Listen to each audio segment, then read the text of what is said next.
ever wonder how you should choose your buyer's agent? My name is Brian Teyssier and welcome to Road to Close Quick Hacks.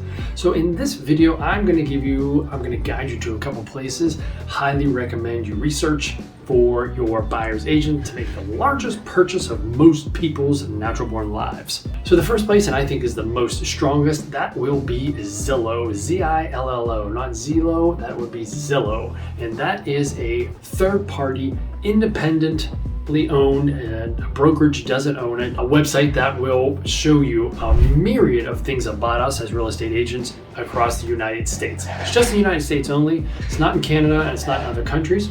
So Brian, what is it going to show you?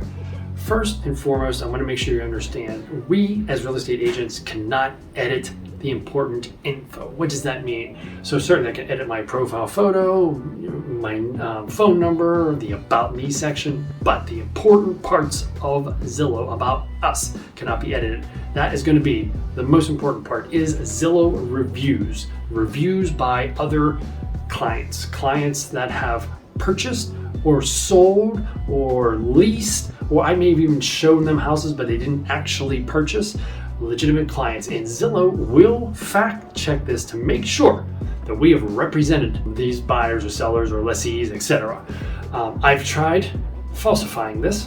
Now, not because I'm dishonest, I just tried it because I had a great uncle and aunt that did not use a computer at all, but wanted to make sure I got a review, so I tried writing a phony one, and Zillow caught it. I don't know how they fact check it. They also will, this will lead into the next thing, the reviews are super important, but our history. So how many houses have we sold, what price points, etc. Zillow shows our entire history of all the homes we've sold.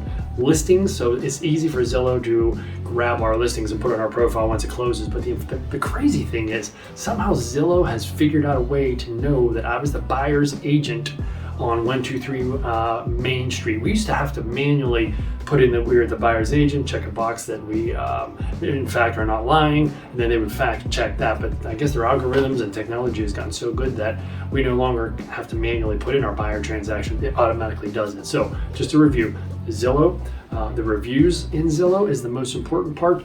The properties that we have sold and closed is the second most important part. And I'll say the third important thing is maybe our current listings. I don't get too hung up on current listings. I have a bunch of new construction listings, so they tend to sit there a lot longer. Back in the day, you would be asked, how many listings do you carry? Carrying 30 listings is really, it used to be perceived as an amazing thing. Oh, Brian has 30 listings. But in reality, that means I can't sell 30 listings. So if you look at an agent, you see they have 0 listings, that's not by any stretch of the imaginations a negative connotation. There's been times, especially during the pandemic times, where I've had 0 listings just because as soon as you put it on the market, poof, they were sold. So it might be a tie for the second most important thing, area to search. Using referrals. Now what I mean by referrals is, maybe I literally just got called by another agent in New York City, I think. He had a heavy New York City accent, right? Somebody said to him, hey, I have a listing coming up in Pittsburgh, I need to refer out. So this agent works for RE/MAX, which is what I work for. He's heard of me through the RE/MAX ecosphere and reached out to me and said, hey, I have a listing I need you to take care of. So that's kind of a referral there. You gotta be careful. I know sometimes family and friends like to refer agents to you. You've really got to take it that next step. You got to do a little bit more due diligence. So referrals is number 2. I'm gonna call it 2A because I have another 2, and it's 2B. It's so important. It's just right there. And the referrals is gonna lead into this 2B, and that is a Google search. Google My Business, Google Pages has started to become pretty popular. Well, for big businesses, they all have it.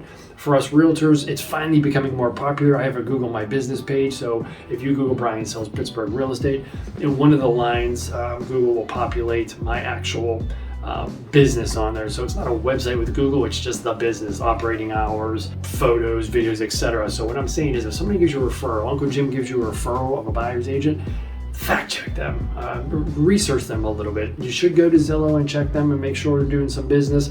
Maybe you're buying $1 million home and they only operate in the $80,000 home price range. It's not a good fit. Conversely, maybe you want to buy an $80,000 home and they only operate in the $1 million price point. not a good fit. So research on Zillow is a good idea, and Google as well. I mean, nowadays, who doesn't Google just about everything? So Google my business, just Google the actual person's name and the fact that they're a realtor. So if they have a common name, you might have to go a little bit more detailed to get their real estate info to populate. Okay, so that was 3 very strong ways for you to find your buyer's agent. The fourth and last one is social media.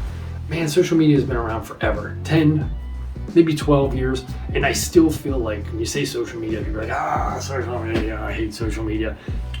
God, there's so much good stuff on social media, right? You get to see your buyer's agent, what they're doing. I'm just gonna pick Instagram, for instance. I can go on their Instagram and see what they're posting. Are they posting? I like agents that are posting tips and tricks for buyers and sellers too, but we're just talking specifically about buyers. That means they have the info, right? They have something to teach. They have some experience in the brain and are trying to say to you, hey, these are the top 3 tips for buying a home, etc. So I look for that. My God, you can look in their Instagram stories and see what they're doing daily. You know, maybe they're smoking weed and rocking out to a heavy metal band. Maybe you don't want them. Maybe they're coaching a new agent that just got their license. Maybe you like that. So you can really research your agent on social media. I present at different conventions. I have the young realtors reaching out to me, and I tell them all the time, your social media is your resume. Unless it's set on private, and even if it's set on private, a random person might say, hey, let me in, and a lot of people just let them in anyway. But that is our social media is our resume, and it's there for almost ever. I mean, you can scroll through 2-3 years on Instagram and see how far your agent's come, etc. So basically, I'd say Zillow is number 1, but after that, they all kind of go hand in hand. Zillow is real estate specific, only uneditable. We cannot alter it at all. From there, you might find reviews on realtor.com. I stayed away from them for a while because I went on there and I saw that other agents were reviewing other agents, and I thought, well, there's not a lot of water. That's not going to hold a lot of water there. My mom can review me, my uncle can review me, my aunt, everybody that loves me can review me. And Google reviews, kind of the same way. They don't do a lot of fact checking, but as a realtor, it's necessary for us to have these reviews. So that's why Zillow reviews are the best. And then once you find your agent on Zillow, and listen, I give out referrals. So I have somebody say to me, where was it? When I moved to some lake, we'll just call it Lake Erie, right? I didn't know anybody, so I actually went on Zillow myself and researched 2 or 3 agents, and I did exactly what I told you. I looked to see if they're still in business, how much business they're doing, what price point they operate in primarily, and do they have any reviews? What are people saying about them? Because I know Zillow reviews are legit. You cannot have a company, there's companies out there that you can hire to write reviews. There's somebody got caught doing that, but that doesn't work for Zillow, so that's why it is my favorite one.